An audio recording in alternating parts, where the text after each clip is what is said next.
সুপ্রিয়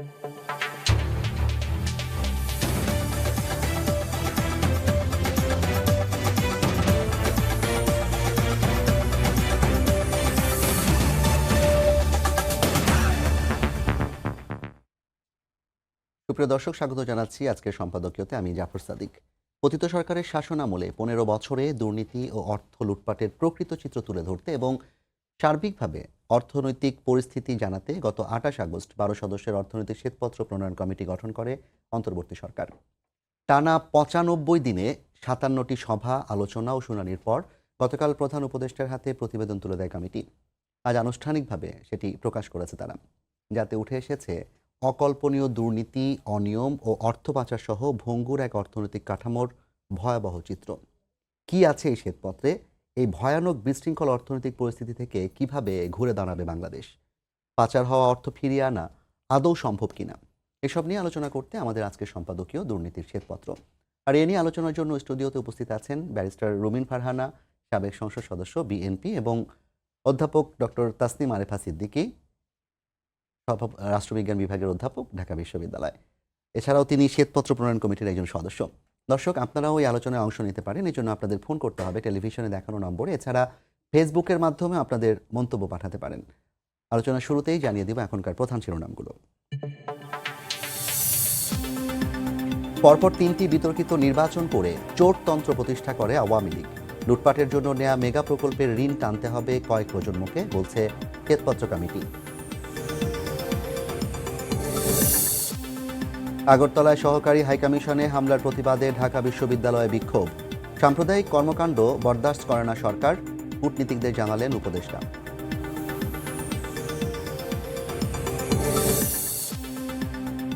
দোসরা মার্চে চূড়ান্ত ভোটার তালিকা প্রকাশ করবে নতুন ইসি। সংসদীয় সীমানা পুনর্নির্ধারণ নিয়েও আলোচনা।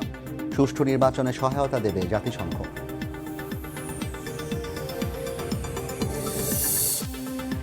আগামী নির্বাচন সহজ হবে না, জনগণের মন জয়ে নেতাকর্মীদের কাজ করার নির্দেশ তারেক রহমানের। অতীতে ভুল করে থাকলে ক্ষমা চেয়ে শুধরানোর পরামর্শ।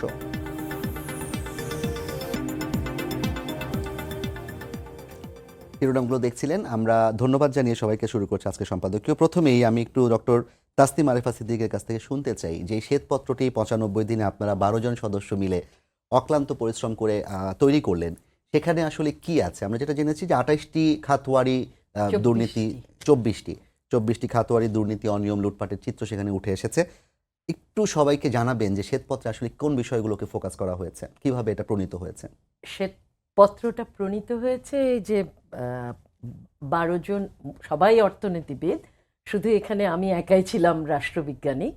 তো অর্থনীতিবিদদের মূল জায়গাটা ছিল বাংলাদেশের যে গত ১৫ বছরে বা ১৬ বছরে যেই সব খাতে দুর্নীতি হয়েছে এবং যেই সব খাতে অর্থনীতিকে ভঙ্গুর করে দিয়েছে বা পিছিয়ে দিচ্ছে, সেই জায়গাগুলোর চরিত্রটা খুঁজে বের করা এবং কিভাবে হয়েছে, এটা মোর একটা ডায়াগনস্টিক অ্যাপ্রোচ থেকে তৈরি করা, যে এগুলো কিভাবে হলো সেই প্রক্রিয়াটা বোঝার চেষ্টা করা।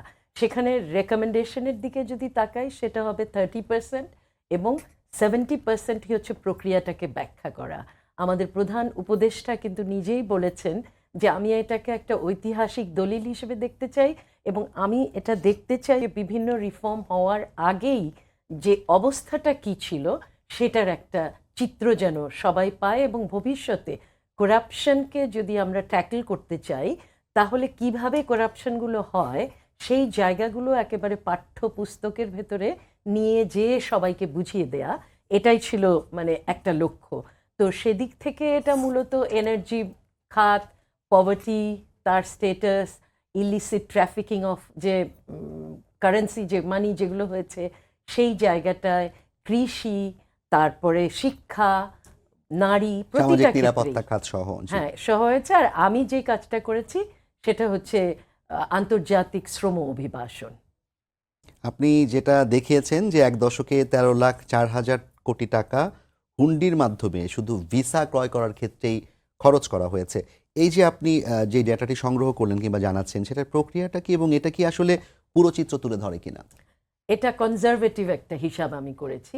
কিভাবে হিসাবটা করেছি সেটা হচ্ছে আমাদের 10 বছরে যারা অভিবাসন করেছেন ধরে নিয়েছি যে তার অন্তত ৮০% ভিসা কেনাবেচার মাধ্যমে বিদেশে গেছেন, ২০% ছেড়ে দিয়েছি যে যারা হয়তো বা এমনি গেছেন, আত্মীয় বন্ধু বা সেভাবে গেছেন। তাহলে এই ৮০%কে আমি অ্যাভারেজে, কিন্তু এখানে ৮ লাখ টাকাও অভিবাসন খরচ হয়, আবার ৩.৫ লাখ টাকা তো হয়ই। তো সেক্ষেত্রে আমি ২০০০ টাকা, কম করে ২০০০ টাকা আমরা ধরেছি অভিবাসনে যে ভিসা ট্রেডিংটা হয়, পার ভিসা ২০০০ টাকা খরচ হয়েছে, $২০০০। যদি $২০০০ 10 বছরে যারা গেছেন তার সাথে যদি আমি জাস্ট সাধারণ একটা গুণ করি, তাহলেই কিন্তু এই ফিগারটা বের হয়ে আসে যে একেবারে 1.3 ট্রিলিয়ন বাংলাদেশি টাকা হুন্ডি করতে হয়েছে রিক্রুটিং এজেন্সিকে। আর এই হুন্ডিটা কিভাবে হয়? হুন্ডিটা হয় তারা যাদেরকে বিদেশে পাঠান তারা তো রেমিট করতো, তাদের সেই টাকাটা ওইখানেই তারা জোগাড় করেন, ওইখান থেকে জোগাড় করে ওইখানে ওই টাকাটা দিয়ে শোধ করেন। অর্থাৎ এটা রেমিটেন্স লস্ট, এটাও আমরা বলতে পারি। সহজে আমরা যেই রেমিটেন্স আসছে তার সাথে কিন্তু প্রতি বছর 2 বিলিয়ন করে যোগ এক্ষেত্রে করে দিতে সরকারের পারি। আসলে ঘাটতিটা কি ছিল তৎকালীন পতিত সরকারের? সরকারের যে ব্যাপারটা ছিল, এই পুরোটা জায়গায় আমরা দেখেছি যে রাজনীতিবিদ, টপ ব্যুরোক্র্যাট এবং রিক্রুটিং এজেন্সি, এদের ভেতরে একটা আঁতাত তৈরি হয় এবং সেই আঁতাতের মাধ্যমে আইনের শাসন দূরে থাক, মানে যে ন্যায্য যে কাজগুলো কোনোটাই হতে পারে না। এবং এটা হতে না পারার একটা বড় কারণ হচ্ছে পার্লামেন্টের দিকে যদি আমরা তাকাই, যে কোনো ওয়ার্ড কমিশনার থেকে শুরু করে যে কোনো দিকে যদি আমরা তাকাই, রিক্রুটিং এজেন্সিরা সরাসরি প্রতিনিধিত্ব করছেন।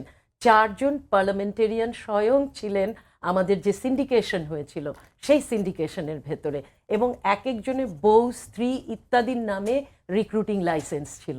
তো এই জায়গা থেকেই আমরা বলছি যে পলিটিক্যাল ইন্টারেস্টের সাথে টপ ব্যুরোক্রেসির করাপশন আর রিক্রুটিং এজেন্সির এই অন্যায় করে যাওয়ার ইচ্ছাটা, এটা মিলেই এইরকম একটা অব্যবস্থা।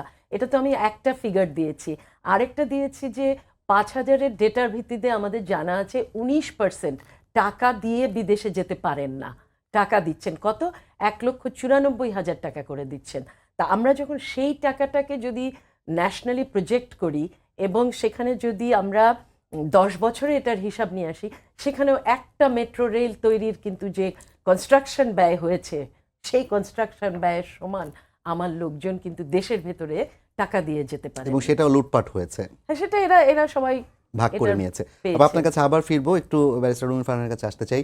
আপা, গত 16 বছর ধরে আপনারা বিএনপি দুর্নীতি করে, বিএনপি দুর্নীতিতে প্রথম হয়েছে, চ্যাম্পিয়ন হয়েছে, বিএনপি দুর্নীতিবাজ দল, এগুলাই শুনিয়েছে তৎকালীন সরকার এবং আমরাও তা শুনে এসেছি। বিভিন্ন ধরনের প্রমাণ, ডেটা তারা সরবরাহ করার চেষ্টা করেছে। কিন্তু এখন এই শ্বেতপত্র প্রণয়ন কমিটির যে রিপোর্ট, সেখানে দেখা যাচ্ছে জাস্ট 15 বছরে $16 বিলিয়ন পাচার করেছে, 28 লাখ কোটি টাকা, যেটা আমাদের এবারে বাজেট ছিল 7,91,000 কোটি টাকা। সো সেই জায়গায় ঘুষ নিয়েছে 2,38,000 কোটি টাকা, শেয়ার বাজার থেকে আত্মসাৎ করেছে 1 লাখ কোটি টাকা। তো সব মিলিয়ে আপনার মন্তব্য কি এখন? আপনাকে অসংখ্য ধন্যবাদ। আমি আপনার প্রশ্নে একটু সংশোধন করে বলছি। বছরে এভরি ইয়ার পাচার হয়েছে 16 বিলিয়ন ডলার, Right. 15 বছরে না। এবং টোটালটা 28 এবং লাখ কোটি টোটাল টাকা। যদি 15 বছরের টাকার হিসাবে, তখন সেটা 28 লক্ষ কোটি টাকা আসে। So the amount is unbelievable, যেটা আসলে আমরা ঠিক জানি না কটা শূন্য বসলে এই সংখ্যাটি উঠে আসে। এবং হ্যাঁ, আপনি সঠিক বলেছেন, গত 15 বছর ধরে বলা হয়েছে বিএনপি দুর্নীতিতে চ্যাম্পিয়ন হয়েছে, বিএনপি দুর্নীতির বরপুত্র, হাওয়া ভবনের কথা রেগুলার বলা হয়েছে। এবং আমাদের দলের তরফ থেকে যখন যেখানে সুযোগ আমরা পেয়েছি, আমরা সত্যটা মানুষকে জানাবার চেষ্টা করছি। সে কারণে আজকে শ্বেতপত্রটা না আমার কাছে খুব বেশি নতুন কিছু মনে হয়নি এই কারণেই যে এই শ্বেতপত্রের যে মূল থিম, যে বাংলাদেশের এই ভয়ানক বিভৎস দুর্নীতির সঙ্গে আমলা, ব্যবসায়ী, রাজনীতিবিদদের একটা আনহোলি নেক্সাস তৈরি হয়েছিল, এবং এই আনহোলি নেক্সাসটাই বাংলাদেশকে ক্লিপ্টোক্রেসির দিকে ঠেলে দিয়েছে। আজকে যেটা চোরতন্ত্র বলা হচ্ছে, এই ক্লিপ্টোক্রেসি, চোরতন্ত্র না বলে ক্লিপ্টোক্রেসি ইংরেজিতে আমি বলেছিলাম পার্লামেন্টে, যখন আমি পার্লামেন্টে কথা বলার সুযোগ পেয়েছিলাম বাজেট অধিবেশনে, তখন আমি বলেছিলাম বাংলাদেশে একটি ক্লিপ্টোক্রেসি কায়েম হয়েছে। এবং ক্লিপ্টোক্রেসিটার মধ্যে ব্যবসায়ীদের যেমন অবদান আছে, এই চোরতন্ত্রে রাজনীতিবিদদের অবদান আছে, এবং অতি অবশ্যই এখানে সিভিল মিলিটারি ব্যুরোক্রেসির একটা ডাইরেক্ট ইনভলভমেন্ট আছে, যেটাকে বলা হচ্ছে উর্দি পড়া এবং উর্দি ছাড়া মানে ব্যুরোক্রেসি, হ্যাঁ। আমলাতন্ত্র। অ্যাবসলিউটলি। গত 15 বছরে 3 লাখ কোটি টাকা ঘুষ নিয়েছেন, জাস্ট ঘুষ নিয়েছে রাজনীতিবিদ এবং আমলারা। এই ঘুষটা আসলে কিভাবে হয়েছে? এই ঘুষটা এসছে রেন্ট সিকিং এর মতন করে। আমি হয়তো সরকার দলীয় সংসদ সদস্য, বা আমি ধরো মন্ত্রী, সরকার দলীয় ইনফ্লুয়েন্সিয়াল মন্ত্রী বা পার্লামেন্টারিয়ান, আমার কাছে এসে বলা হচ্ছে আপনি এই ফোনটা করে দিন, 10% আমার। ফোনটা আমি করে দিলাম, উনি কাজটা পেয়ে গেলেন, উনি হয়তো ওনার হয়তো কোম্পানি নাই, উনি এটাকে সাবটেন্ডার দিয়ে দিলেন তার অন্য কোনো কোম্পানিকে, উনিও কিছু টাকা পেয়ে গেলেন, কারণ ওনার নামে আমার টেলিফোনে কাজটা উনি পেলেন, উনি আরেকজনকে দিয়ে কাজটা করে দিলেন। টাকার একটা চক্র কিন্তু তৈরি হয়ে গেল। ঠিক আছে, এইভাবে 3 লাখ কোটি টাকা ঘুষ গেছে আমলা এবং রাজনীতিবিদদের হাতে। এই যে আমলা কিন্তু একেবারে ভূমি অফিসের পিয়ন থেকে শুরু করে একেবারে সিনিয়র সেক্রেটারি পর্যন্ত এই টাকা সকলের পকেটে কিছু কিছু কিছু কিছু, যে যত ছোট অফিসার তার পকেটে তত কম, যে যত বড় অফিসার তার পকেটে তত বেশি টাকা গেছে। উন্নয়ন প্রকল্পের নামে 15 বছরে 2.25 কোটি টাকা লুটপাট হয়েছে। আপনি আমাকে বলেন তো, 2.25 মানে 2,75,000 কোটি টাকা কটা শূন্য বসে আমরা জানি না। হ্যাঁ, এটা জাস্ট লুটপাট করা হয়েছে। এখানে কিন্তু কোনো প্রকল্পের অবকাঠামো বলেন, জমি অধিগ্রহণ বলেন, কিংবা কনসালটেন্সি ফি বলেন, কোনোটা না, জাস্ট লুটপাট বাবদ 3.25 লাখ কোটি টাকা হয়ে গেছে। দেশের 10টা ব্যাংক টেকনিক্যালি দেউলিয়া হয়েছে গত 15 বছরে। খেলাপি ঋণের হার সরকার এতদিন যা বলেছে, মানে বিগত সরকার, এখন বলা হচ্ছে এটি 18% বাড়তে পারে। এবং সেটাকে শ্বেতপত্র বোধহয় 30% পর্যন্ত প্রাক্কলন করেছে। এবং বলেছে যে 24টা পদ্মা সেতু বানাতে পারে। হ্যাঁ, 22টি পদ্মা সেতু আর 13টি মেট্রো রেল করা সম্ভব ছিল এই মন্দরিন দিয়ে। মন্দরিন নিয়ে কি কম কথা বলা হয়েছে সংসদে? বলা হয়, মানে যথেষ্টের বেশি। আমি আমার সময়টুকু 3.5 বছর চেষ্টা করেছি, কোনোদিন অর্থমন্ত্রীকে মন্দরিন নিয়ে কথা বলতে শুনি নাই। যখনই আমরা মন্দরিন বা টাকা পাচার নিয়ে প্রশ্ন তুলেছি, সঙ্গে সঙ্গে সরকারের তরফ থেকে বলা হয়েছে দুর্নীতিতে 5 বারের চ্যাম্পিয়ন যখন বিএনপি হয় তখন তাদের এই প্রশ্ন করবার কোনো অধিকার থাকে না। আমি সংসদে এটাও প্রমাণ করে দেখিয়েছি পয়েন্ট বাই পয়েন্ট, একদম ডেটা দিয়ে, যে দুর্নীতিতে প্রথম চ্যাম্পিয়ন আওয়ামী লীগের সময়, দ্বিতীয় চ্যাম্পিয়ন আওয়ামী লীগের সময়, তারপরে বিএনপি সরকারের দুর্ভাগ্য যে তারা 2001 সালে ক্ষমতায় এসে সেই দুর্নীতিগ্রস্ত অবস্থাকে পায় এবং উন্নতি হয়েছে। এখন আপনি যে কথাটা বলছেন, আপনার কি মনে হয় 3 মাস বা 4 মাস আগে আপনার চেয়ারে যে বসতো সে এইভাবে কথা বলতো না? শোনেন, একটা সরকার এতটা, সরি হারামি শব্দটা চলে এসেছিল, এতটা মাফিয়া হয়, এর পেছনে আপনাদেরও সকলের যথেষ্ট অবদান আছে। মিডিয়ার অবদান আছে, আমাদের সুশীল সমাজের অবদান আছে, আমাদের বিজ্ঞজনদের অবদান আছে।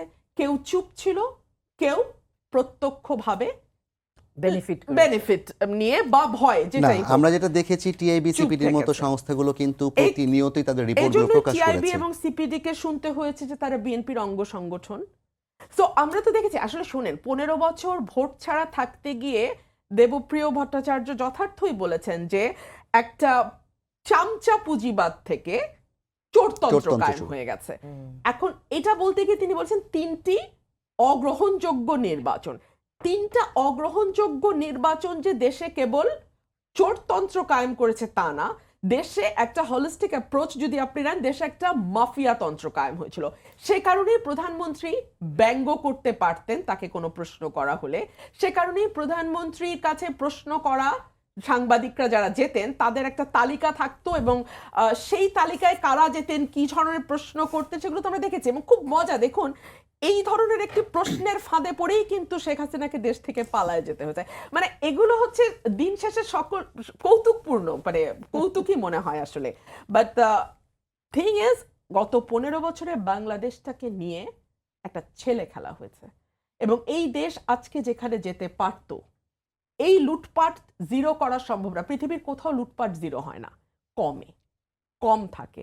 পৃথিবীর সবচেয়ে যেই দেশে দুর্নীতি তারাও কম, 100 নম্বর তারাও পায় না। 100-তে 100 পায় না, 90-র ঘরে পায়। বাট 100-এ সর্বশেষ 90 ছিল, এক্স্যাক্টলি। সো 9-এর ঘরে আসে, 100 হয় না।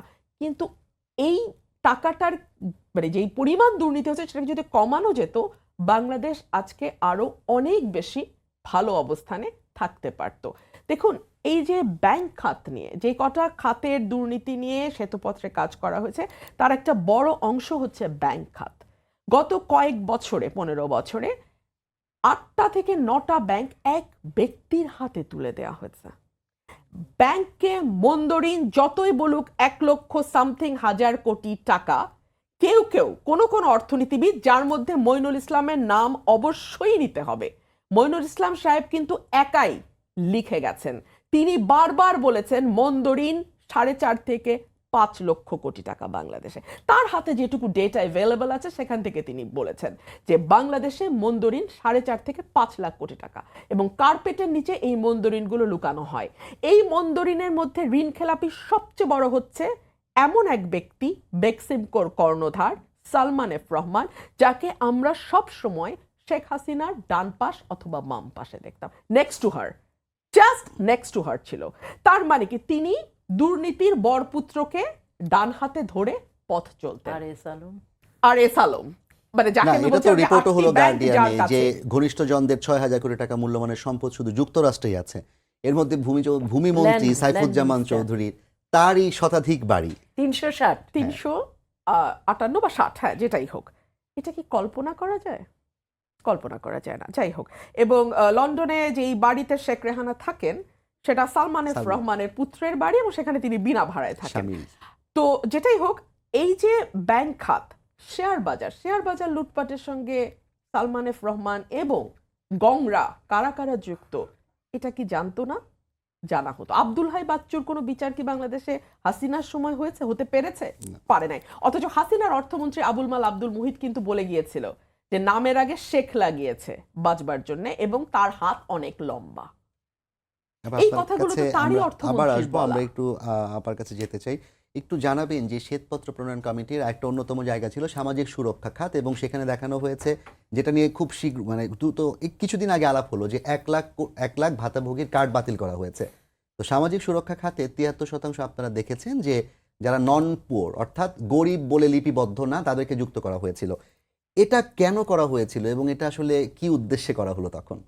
এটা তো বোঝাই যায় যে দলীয় লোকজনদেরকে সুযোগ সুবিধা দেবার জন্যই এগুলো করা হয়। প্রতিটা ক্ষেত্রেই আপনি দেখবেন যে মূল সুবিধাভোগী কিন্তু তারা করে নিতে চায় যারা দল করেন, তাই না? সেটা আমরা রাজনীতিতে দেখেছি, পুলিশ ক্যাডারের ভেতর দেখেছি, ছাত্রদের ভেতর দেখেছি। তাদেরকেই সুবিধাভোগী করে নেয়ার জন্যই তারা সিস্টেমগুলোকে ব্যবহার করেছে, এবং সেই কারণেই আপনি এটা দেখেছেন। আরেকটা বিষয় জানতে চাই, যে শ্বেতপত্রটা প্রণয়ন করা হলো, এটা যাদের বিরুদ্ধে করা হয়েছে তারা তো কোনোভাবে এটা মেনে নেওয়ার মতো না, এবং তারা সোশ্যাল মিডিয়াতে কিন্তু প্রতিনিয়ত বিভিন্ন ধরনের কথা নিয়ে আসছেন। সেই জায়গাটাতেই শ্বেতপত্র ভবিষ্যতে তাদের বিচার করার ক্ষেত্রে কিংবা এটা একটা দালিলিক প্রমাণ হিসেবে কতটা কাজে আসতে পারে? একটা হচ্ছে আমার কাছে মনে হয় এটার সবচেয়ে বড় যে গুরুত্ব সেটা হচ্ছে এটা কিন্তু মানুষের একটা অ্যাওয়ারনেসের জায়গা তৈরি করছে। যে কোনো সাধারণ শিশুর থেকে বৃদ্ধ সকলের ভেতরে এই যে কথাটা দিয়ে আসা যে 22টা অমুক ব্রিজ বানানো যেত, এতগুলি হতে পারতো, এই জিনিসগুলি দিয়ে মানুষের ভেতরে এক ধরনের সচেতনতা তৈরি করা হচ্ছে যে মানে আমরা সেখানে আর ফেরত যেতে চাই না, এই বোধটা তৈরি করা হচ্ছে। এখন বিচার কার্য যখন শুরু হবে, এখানের মানে যে ধরনের অ্যানালিসিসগুলো করা হয়েছে সেগুলোকে দালিলিক প্রমাণ হিসেবে ব্যবহার করা যাবে কি না আমি ঠিক বলতে পারবো না, তবে এগুলোকে ফলো করে অবশ্যই বিচার কার্য করা যাবে, সোর্স অফ ইনফরমেশন হিসেবে স্টার্ট করা হিসেবে যায়। ব্যবহার করে এটা রুমিন করা আপারও যাবে। ভালো বলতে পারবেন। আমি সর্বশেষ আরেকটা বিষয় আপনার কাছে একটু জানতে চাইবো, হ্যাঁ। সেটি হচ্ছে যে পাচার হওয়া অর্থের কথা বলা হচ্ছে, এগুলো ফিরিয়ে আনার কোনো উপায় আছে কি না আদৌ? কারণ আমরা দেখেছিলাম 2013 সালে দুদক তখন টাকা ফিরিয়ে আনার জন্য কমিটি করেছিল, এবং সাবেক প্রধানমন্ত্রী খালেদা জিয়ার কনিষ্ঠ পুত্র আরাফাত রহমান কোকর 20 কোটি টাকা ফিরিয়ে এনেছে দাবি করেছিল, এবং সেই টাকার একটা অংশ আবার তারা নিজেরাই, পুরো টাকাটাই আসলে দুদক নিজের কাছে রেখেছিল, এবং পরবর্তীতে বাংলাদেশের ইতিহাসে তারা আর কখনোই টাকা ফেরতের কোনো উদ্যোগ নেয়নি। সো আলটিমেটলি টাকা ফিরিয়ে আনার জন্য কি করা যেতে পারে এবং কি হলে ফিরে আসতে এখানে পারে? যেটা হয়েছে ওই যে ডায়াগনস্টিক দিকটাই বেশি। হ্যাঁ, তো এখানে ডক্টর মুস্তাফিজ যে কাজটা করেছেন যে একটা টাকা যখন এখান থেকে চলে যাচ্ছে, এখানে হাজারটা কোম্পানি আছে, যেই কোম্পানিগুলি কিন্তু এই টাকাগুলোকে বিভিন্ন জায়গায় খাটিয়ে খাটিয়ে খাটিয়ে, এটা যে বাংলাদেশের টাকা কোনো জায়গায় সোর্সে গিয়ে আর এটার প্রমাণ থাকে না, তারপরে যখন সেটা গিয়ে এক জায়গায় তারা বাড়ি কিনছেন বা ব্যবসায় দিচ্ছেন, হোটেল কিনছেন, যা কিছু কিনছেন, তখন ওটা কিন্তু আরো মানে ট্রেস করে পিছনে যাওয়া খুব কঠিন। তো সেই কারণেই তাদের মানে ওই জায়গাগুলোতে কাজ মানে একেবারে যে করা যাবে না তা নয়, কিন্তু এটা খুবই কঠিন একটা প্রক্রিয়ার ভেতর দিয়ে সরকারকে, অর্থাৎ সরকারের কমিটমেন্ট যদি তীব্র হয়, সরকার যদি একেবারে বদ্ধপরিকর হন এই টাকাগুলো ফিরিয়ে আনবো, অধিকাংশ তাহলে টাকাই এটা তো সম্ভব। আন্ডার ইনভয়েসিং, ওভার ইনভয়েসিং বা ব্যাংক এগুলোর লোনের মাধ্যমে মাধ্যমে হয়েছে। গেছে, এবং হ্যাঁ। আমাদের যে মিউচুয়াল লিগ্যাল এগ্রিমেন্ট যেটা আছে, এমএলএ যেটা আছে, সেটা যদি যেই দেশে পাচার হয়েছে তাদের সাথে যোগাযোগ রক্ষা করার মধ্য দিয়ে কি কোনোভাবে সম্ভব কিছু অংশ ফিরিয়ে আনা? অনেকগুলো তো এই উদাহরণ আছে, অনেকগুলো উদাহরণ আছে। প্রথমে যদি ইউএস এর কথা চিন্তা করি, তারা এই ধরনের বেশ কিছু ব্যক্তির টাকা কিন্তু সেখানটায় আটকেছে, ফ্রিজ করেছেন, জি। হ্যাঁ, তার ফ্রিজ করেছে। ফ্রিজ করার পরে সেই দেশ থেকে যখন দাবি এসছে যে টাকাটা আমাদেরকে দাও, তখন কিন্তু ফেরত দিয়েছে। তো এরকম উদাহরণ আছে। তার মানে কি খুব অ্যাগ্রেসিভ একটা আমি বলবো ফরেন পলিসি তো দরকারই, এবং সেই কারণে কিন্তু যে আমাদের যে পুরো বিশ্ব জুড়ে যে ইয়াং গ্রুপ আছে, সেই গ্রুপের যে নলেজ বেজ আছে, এইসব জায়গায় তাদেরকে ব্যবহার করা দরকার। আমাদের যারা এখন এখানে আছেন, বা আমি বলবো যে এই যে আমার উপদেষ্টা মণ্ডলীর ভেতরেও যারা আছেন, এরা অনেকেই কিন্তু যথেষ্ট বয়স্ক, এবং তাদের যে ব্যাপারটা হয়েছে, তারা কিন্তু আজকের যে নলেজ, আজকের যে এইসব বিষয়গুলিতে বিশেষায়িত জ্ঞান, সেই জায়গাটায় তারা নেই। তাদের প্রয়োজন এখন ওই সব বিষয়ে বিশেষজ্ঞদের নিয়ে নিয়ে ছোট ছোট টিম করে ফেলা, এবং সেই টিম নিয়ে যদি তারা দেশে বাইরে বিদেশে সব রকম টিম নিয়ে যদি কাজ করেন, আমার ধারণা এর ফলাফল পাওয়া যাবে। ধন্যবাদ আপা। রুমিনা আপা, আপনার কাছে একটু জানতে চাইবো, সামনে যে নির্বাচন হবে, স্বাভাবিকভাবেই সেই নির্বাচনে আপনার দলের একটা ভালো করার সম্ভাবনা আছে, এবং আমরা কিন্তু ইতোমধ্যেই 15 বছরের লুটপাটের একটা চিত্র দেখেছি। প্রথম প্রশ্ন হচ্ছে যে যদি সামনে যে গণতান্ত্রিক সরকার আসার সম্ভাবনা তৈরি হয়েছে, সেই সরকারের লুটপাট বন্ধে কিংবা এই ধরনের দুর্নীতি বন্ধে কী ধরনের পদক্ষেপ নেওয়া উচিত, এবং যেই দুর্নীতিগুলো হয়েছে সেগুলোর বিচার করার ক্ষেত্রে তাদের ভূমিকা কিভাবে আসলে তৈরি হতে পারে? দেখুন, আমাদের শুরু থেকেই কিন্তু আমরা বলে আসছি যে আমরা পুরো রাষ্ট্র কাঠামোর একটা পরিবর্তন আনবো, রাষ্ট্র মেরামত এবং সংস্কারের কাজে হাত দেব। এটি যে আমরা এখন বলছি বা 3 মাস হলো বলছি তেমনটি নয়, গত 2-3 বছর ধরেই কিন্তু আমরা বলে আসছি। এবং আমরা যে 31 দফা দিয়েছি, সেটা যদি আপনি দেখেন, আপনি দেখবেন যে প্রত্যেকটা সেক্টরকে নতুন করে ঢেলে সাজাবার পরিকল্পনা বিএনপির আছে। এবং দুর্নীতিটা যেহেতু এখন একেবারে ক্যান্সারের মতন ছড়িয়ে গেছে, সর্ব অঙ্গে ছড়িয়ে গেছে, সারা শরীরে ছড়িয়ে গেছে, ডেফিনেটলি পরবর্তী যে সরকার আসবে, যদি বিএনপি জনগণের ভোটে সরকার গঠন করে, এটা একটা বড় চ্যালেঞ্জ হয়ে দাঁড়াবে বিএনপির জন্য, এই দুর্নীতিটাকে কমিয়ে নিয়ে আসা। এবং এই চ্যালেঞ্জ আমার মনে হয় যে দেশের মানুষের তো একটা সাপোর্ট আছে আমাদের সাথে, এবং আমাদের নেতাকর্মীদেরকেও কিন্তু ডে 1 থেকেই সতর্ক করা হচ্ছে। অ্যাক্টিং চেয়ারম্যান সতর্ক করছেন তাদের কার্যকলাপের ব্যাপারে, এবং তিনি কালকেও আজকেই সম্ভবত তিনি বলেছেন যে আপনারা এখন যা করবেন সেটাই কিন্তু আগামীর বিএনপির ভবিষ্যৎ। আজকে যদি আপনি ভালো কাজ করেন, বিএনপির ভবিষ্যৎ সামনে উজ্জ্বল। আজকে যদি আপনি কোনো মন্দ কাজের সঙ্গে যুক্ত হন, সেটা বিএনপির জন্যই একটা বোঝা হয়ে দাঁড়াবে। তো কর্মীরাও 17 বছরে নানানভাবে নির্যাতিত হয়েছে, জেল জুলুম থেকে শুরু করে হয়রানির কোনো অন্ত ছিল না আমাদের এক একজনের জীবনে। যারা দেশে ছিল আমরা জানি যে আমাদের এক একটা দিন, এক একটা রাত আসলে কত দীর্ঘ ছিল। তো আমাদের প্রত্যেকেই আমরা আমাদের যার যার জায়গা থেকে যার যতটুকু সাধ্য, আমরা কিন্তু আমাদের কর্মীদেরকেও একই কথা বলছি। টপ থেকে যেই কথা যাচ্ছে সেই একই কথা কিন্তু আমরা একেবারে তৃণমূলে ডিসিমিনেট করছি, ছড়িয়ে দিচ্ছি। তো আমরা মনে করি যে এক ধরনের সচেতনতা তো তৈরি হয়েছে সব জায়গায়, এখন এটাকে কাজে পরিণত করা, দুদককে শক্তিশালী করতে হবে। রাষ্ট্রের যেই প্রতিষ্ঠানগুলো আছে, পুলিশ বিভাগ এবং বিচার বিভাগ, একেবারেই স্বাধীনভাবে তাদেরকে চলতে দিতে হবে। কোনো দলীয়করণের মধ্যে, দলীয় দৃষ্টিভঙ্গির মধ্যে যদি আপনি প্রশাসনকে এবং পুলিশকে বিশেষ করে আটকানোর চেষ্টা করেন, বিচার বিভাগকে কোনো না কোনোভাবে ইনফ্লুয়েন্স করার চেষ্টা করেন, তার একেবারে সরাসরি ভিকটিম কিন্তু হয় দেশের সাধারণ মানুষ। তো সেই জায়গাগুলোতে ডেফিনেটলি পরবর্তী সরকার বিশেষভাবে নজর দিবে। কারণ আমরা দেখেছি জুডিশিয়ারিকে কিভাবে ব্যবহার করা হয়েছে। দেখুন, জুডিশিয়াল করাপশন বাংলাদেশে পাকাপোক্তভাবে একেবারে স্টাবলিশ করেছে গত 15 বছরে আওয়ামী লীগ সরকার। জুডিশিয়ারিতে কিন্তু এরকম নেকেড করাপশন কখনো ছিল না, কারণ আমরা প্র্যাকটিস করেছি তো 2004 সাল থেকে। সো গত 20 বছর ধরে আমরা আদালত পাড়ায় হাঁটাহাঁটি করি। আমরা প্রথম দিকে যখন আমি মানে বিলাত থেকে ফিরলাম, তখন আমি যে চিত্র দেখেছি, পরবর্তীতে আমি অবনতি, শুধু অবনতিই দেখেছি। সো এই জুডিশিয়ারিকে যদি আপনি করাপশনের বাইরে রাখতে চান, প্রথমেই জুডিশিয়ারিকে দলীয়করণ মুক্ত করতে হবে, জুডিশিয়ারির ইন্ডিপেন্ডেন্সটা এনশিওর করতে হবে। জুডিশিয়ারির নিয়োগ, বদলি, পদোন্নতি এবং রিমুভাল যদি থাকে আইন মন্ত্রণালয়ের হাতে, কখনোই আপনি জুডিশিয়ারিকে ইন্ডিপেন্ডেন্ট করতে পারবেন না। জুডিশিয়ারির কথা যেহেতু আসলো, একদম সাম্প্রতিক যে রায়টি হলো 21 আগস্ট গ্রেনেড হামলার রায় গতকাল হয়েছে, এটা নিয়ে সামাজিক যোগাযোগ মাধ্যম এবং সার্বিকভাবে বিভিন্ন আড্ডাতে একটা কথা আসছে এরকমভাবে যে আগেও তো এরকম দলীয় বিবেচনায় ছেড়ে দেয়া হতো, পুরো মামলা থেকে সবাইকে খালাস করে দেয়া হতো।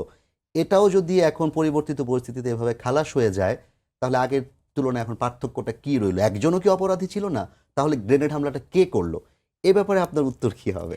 দেখুন, গ্রেনেড হামলায় যেভাবে সম্পূরক চার্জশিট দিয়ে বিএনপির অ্যাক্টিং চেয়ারম্যানকে জড়ানো হয়েছে, এটা আমরা কিন্তু শুরু থেকেই একেবারে ধারা উপধারা তথ্য উপাত্ত দিয়ে বলে এসছি যে এভাবে হয় না, আইন এভাবে চলে না। এবং যে আমি যে পত্রিকা দেখছিলাম, যেহেতু এই মামলার সঙ্গে আমি সরাসরি আইনজীবী হিসেবে যুক্ত নই, মামলার ভিতরের ইয়েগুলো আমি জানি না, বাট আমরা যতটুকু দেখেছি গত আমলে বিএনপির মানে একেবারে ওয়ার্ড লেভেলের কর্মী পর্যন্ত নাম পেলেই তার বিরুদ্ধে মামলা দেওয়া হয়েছে। সুতরাং এই মামলাগুলো যে এখন আসলে খালাস হয়ে যাবে, এটা তো মানে হওয়ারই কথা। মানে যদি জুডিশিয়ারি ইন্ডিপেন্ডেন্টলি কাজ করে তাহলে তো তাই হওয়ার কথা।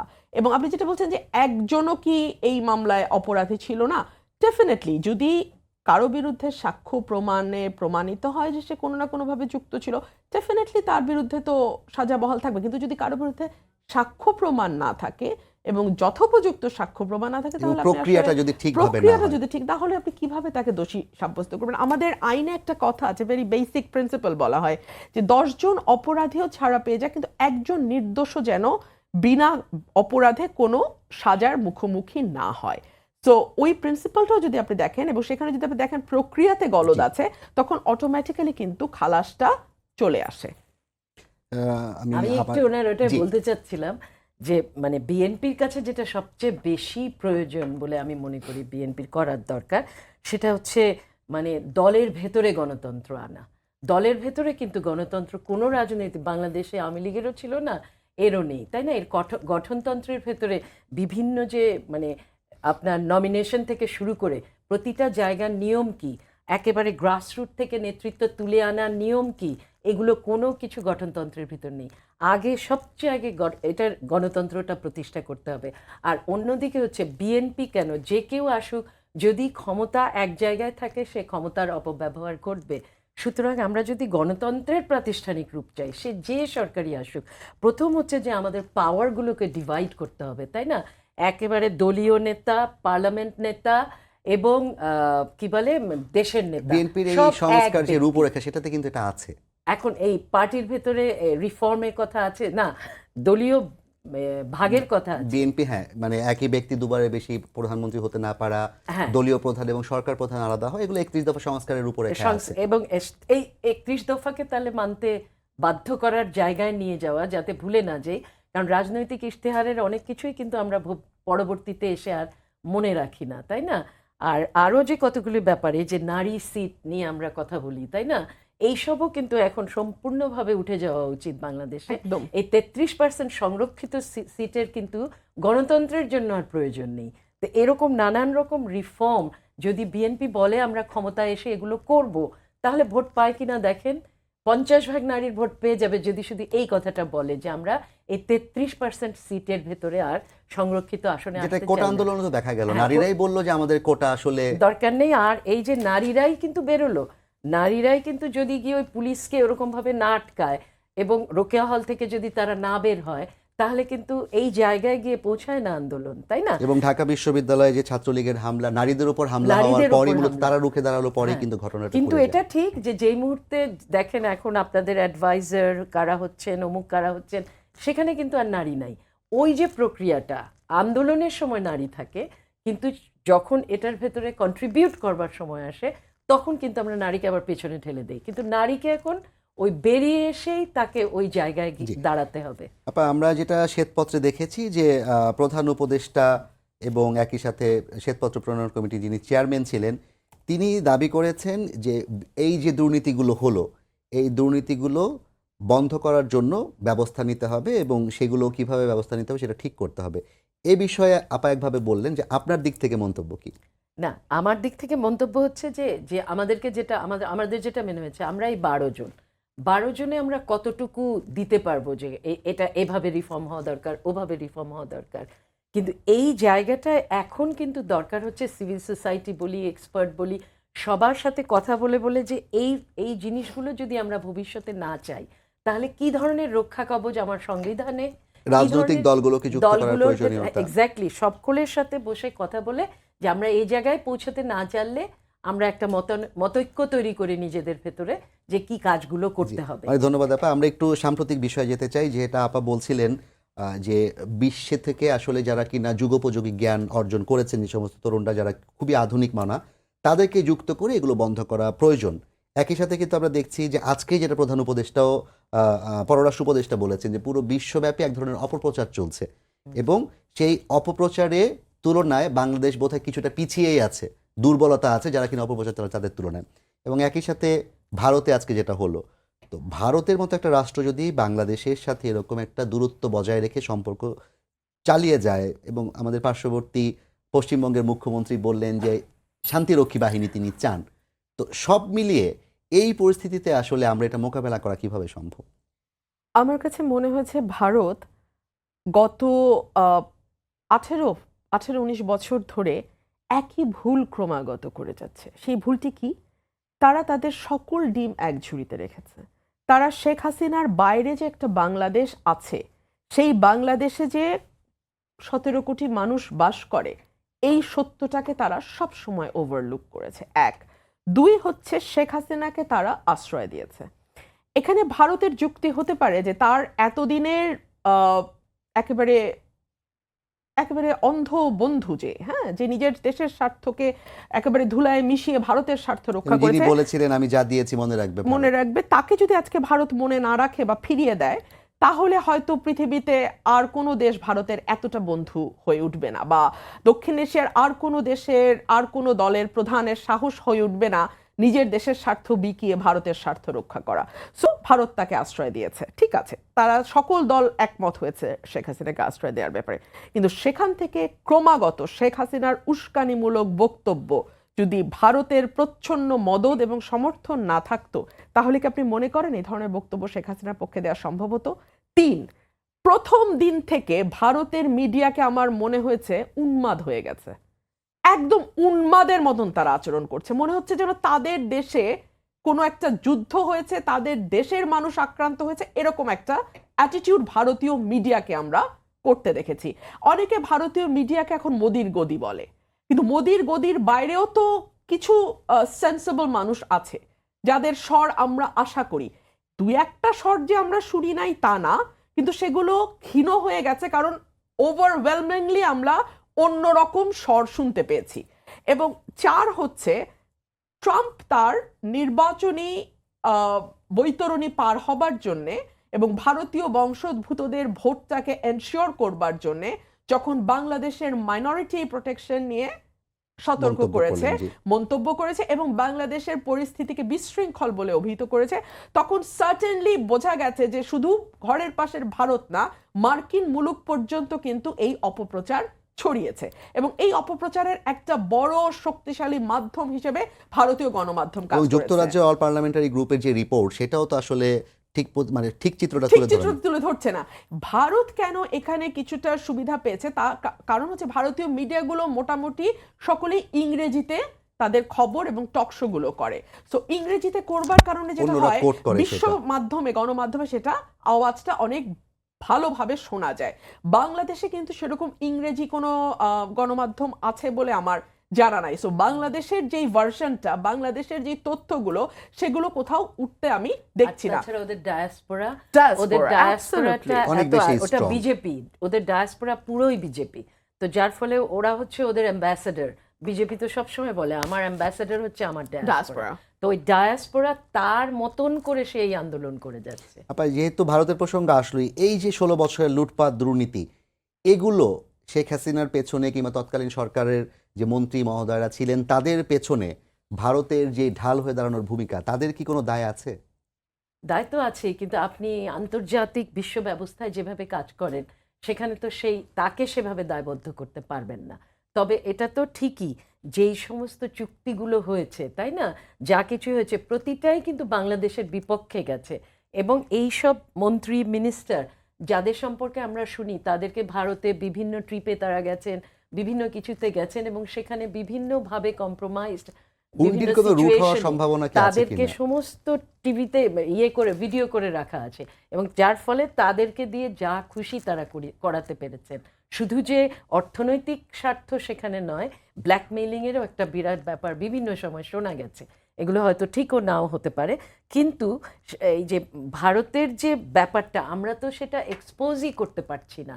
গ্লোবালি এখন পুরো আলোচনাটাকে নিয়ে চলে গেছে যে মাইনরিটি ইস্যুর দিকে চলে গেছে, কিন্তু ভারতের কি রোল ছিল আমাদের এখানটায়, এবং কিভাবে তিনটা ইলেকশনকে গ্লোবালি যে এটাকে যে সে ম্যানিপুলেট করেছে এবং বলেছে যে জঙ্গিবাদ দমনের জন্য এটা আমাদের প্রয়োজন, দোসর হিসেবে আমাদের শেখ হাসিনার সরকার প্রয়োজন, এবং সে না থাকলে এখানে জঙ্গিবাদ ছেয়ে ফেলবে, এবং এটাই সে চেষ্টা করেছে। এবং ক্ষেত্র বিশেষে আমরাও কিন্তু বাংলাদেশে সুযোগ করে দিয়েছি ইদানিং বেশ কিছু কার্যক্রম, যদিও আমি বলবো যে যতটা উস্কানি ছিল সেই পরিমাণ হয়তো ঘটনা ঘটেনি, কারণ যেটা ঘটে যেত অন্য কোনো জায়গায় হলে। এবং চট্টগ্রামের পর তো বলা যায় যে বাংলাদেশ চূড়ান্ত সহনশীলতার পরিচয় দিয়েছে, কিন্তু ওদের চেষ্টাটাই হচ্ছে এটাকে একটা মাইনরিটির প্রতি অত্যাচার এই জায়গাটা নিয়ে যে পুরো ব্যাপারটাকে। আপা, আমরা একদম শেষ সময় চলে এসেছি। আপা, আপনাকে দিয়ে শেষ করতে চাই, সার্বিকভাবে আমরা যে দুর্নীতি চিত্র দেখলাম গত 16 বছর, এবং একই সাথে বিএনপির মতো একটা দলের কাছ থেকে প্রতিশ্রুতিও আমরা পাচ্ছি যে ভবিষ্যতে তাদের যে 31 দফা রূপরেখা, যে ভবিষ্যতে এগুলো সংশোধন করে একটা সুন্দর বাংলাদেশের স্বপ্নে বাংলাদেশ হাঁটার সম্ভাবনা তৈরি হয়েছে। এই সম্ভাবনার ক্ষেত্রে চ্যালেঞ্জগুলো কি মনে করেন? প্রথম চ্যালেঞ্জ হচ্ছে আমরা একটা বিভক্ত, ভীষণভাবে শার্পলি ডিভাইডেড সোসাইটি পেয়েছি, এবং এই সোসাইটিকে একতাবদ্ধ করা একটা মানে বাংলাদেশি জাতীয়তাবাদ, যেটা শহীদ প্রেসিডেন্ট জিয়াউর রহমান করেছিলেন, সমস্ত শ্রেণী পেশার মানুষকে এক ছাতার নিচে নিয়ে আসা, সেটা হচ্ছে আমাদের সবচেয়ে বড় চ্যালেঞ্জ। দুই হচ্ছে আমাদের প্রতিটি প্রতিষ্ঠান ভেঙে চুরে একাকার হয়ে গেছে। জুডিশিয়ারি বলেন, পার্লামেন্ট বলেন, আমাদের আমলা ব্যুরোক্রেসি বলেন, পুলিশ বল, প্রতিটা জায়গা ভেঙে গেছে। এই জায়গাগুলোকে মেরামত করা, এই জায়গাগুলোকে নিজের পায়ে দাঁড় করানো, শক্তিশালী করা এবং দলীয়করণ মুক্ত রাখা, ইটস আ চ্যালেঞ্জ। এখন দেখা যাচ্ছে যার সঙ্গে দেখা হয় সেই বলে আমি বঞ্চিত। তাহলে বাংলাদেশে কি সকলেই বঞ্চিত ছিল এতদিন? মানে একটা সময় ওবায়দুল কাদের বলেছিল না যে সবাই আওয়ামী লীগ করে, গাছের পাতা আওয়ামী লীগ করে, that is a sign of danger. আপনি আপনার নিজের লোক চিনতে পারবেন না। এখন দেখা যাচ্ছে সকলেই বঞ্চিত। এর মধ্যে থেকে আপনাকে যোগ্য, বিশ্বস্ত, সৎ এবং প্রোগ্রেসিভ মানুষ খুঁজে বের করে তাকে তার যোগ্য জায়গায় পদায়ন করাটা ভীষণ বড় চ্যালেঞ্জ হয়ে দাঁড়াবে। এটাও একটা বিরাট চ্যালেঞ্জ। 3 হচ্ছে আমাদের প্রতিষ্ঠানগুলো শক্তিশালীকরণের কথা বললাম, বিভাজিত জাতির কথা বললাম, রাজনীতির মেরামত। বাংলাদেশে গত কয়েক বছর কোনো রাজনীতি ছিল না, একটা চোরতন্ত্র বা মাফিয়াতন্ত্র যেটাই বলেন সেটা কায়েম হয়েছিল। অল্প গুটি কয়েক লোক প্রধানমন্ত্রীর নেতৃত্বে বাংলাদেশটাকে গিলে খাওয়ার একটা প্রতিযোগিতা। সেই জায়গা থেকে আবার রাজনীতির জায়গায় নিয়ে যাওয়া, আমলা এবং ব্যবসায়ীদের হাত থেকে রাজনীতিকে বাঁচানো বিরাট চ্যালেঞ্জ। অনেক ধন্যবাদ আপা আপনাকে, এবং আমার বিশ্বাস যে আমাদের সবারই বিশ্বাস যে ভবিষ্যতে যারাই ক্ষমতায় আসুক না কেন তারা এই চ্যালেঞ্জগুলোকে মাথায় রেখেই কাজ করবে, এবং সুন্দর যে বাংলাদেশের স্বপ্ন আমরা দেখি সেই বাংলাদেশের লক্ষ্যে আমরা এগিয়ে যেতে পারবো। সবাইকে ধন্যবাদ জানিয়ে শেষ করছি আজকে সম্পাদকীয়।